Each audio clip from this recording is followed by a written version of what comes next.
भगवद गीता अध्याय 6 ध्यान योग, मन की शक्ति और आत्म शांति का रहस्य।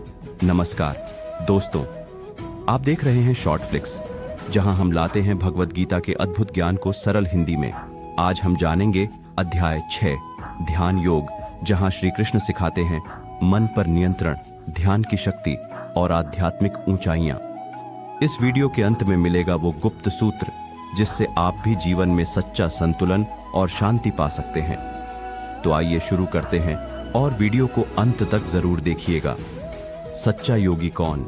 श्री कृष्ण कहते हैं, जो बिना फल की इच्छा से कर्म करता है वही सच्चा योगी है।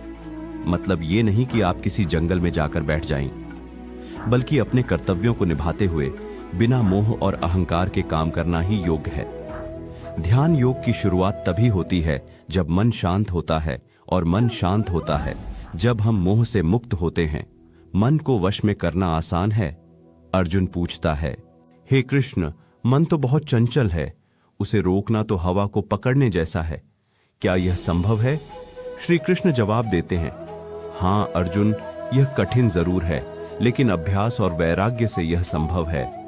मन को वश में करने के लिए चाहिए नियमित ध्यान, इच्छाओं से दूरी, स्वयं पर विश्वास। अब सोचिए, क्या हम अपने मन को साध सकते हैं?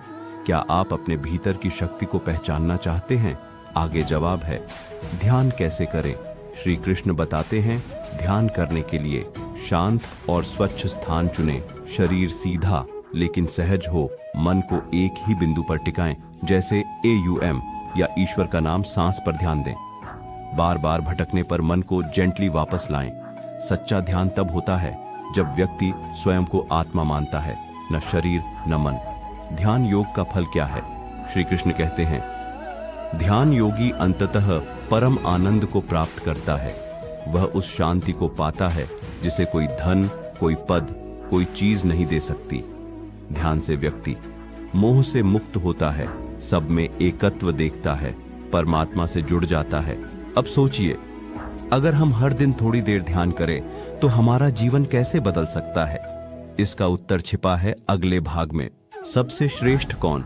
भगवान कहते हैं, जो ज्ञानियों में, कर्मयोगियों में, तपस्वियों में श्रेष्ठ है वह है ध्यान योगी। और सबसे श्रेष्ठ योगी वो है जो मुझे यानी श्री कृष्ण को प्रेम और श्रद्धा से भजता है। भक्ति के बिना ध्यान अधूरा है।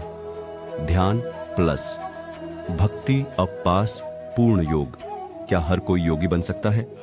श्री कृष्ण कहते हैं, कोई भी, चाहे वो किसी भी परिस्थिति में क्यों न हो, योगी बन सकता है।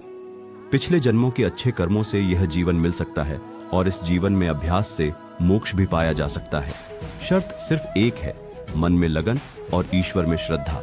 अब सवाल है, क्या आप इस यात्रा को शुरू करने के लिए तैयार हैं? तो दोस्तों, यही था भगवद गीता अध्याय 6 ध्यान योग का सार। अगर आप भी रोज सिर्फ 10 मिनट ध्यान करना शुरू करें तो आपका जीवन बदल सकता है। कमेंट में जरूर बताइए, क्या आपने कभी ध्यान किया है? और अगर हाँ, तो कैसा अनुभव हुआ? अगर ये ज्ञान अच्छा लगा हो तो लाइक करें, शेयर करें और चैनल को सब्सक्राइब करना न भूलें, क्योंकि अगले अध्याय में हम जानेंगे अध्याय 7 ज्ञान विज्ञान योग, जहां श्री कृष्ण हमें बताएंगे कि सच्चा ज्ञान क्या है और हम ईश्वर को पूरी तरह कैसे जान सकते हैं। जय श्री कृष्ण।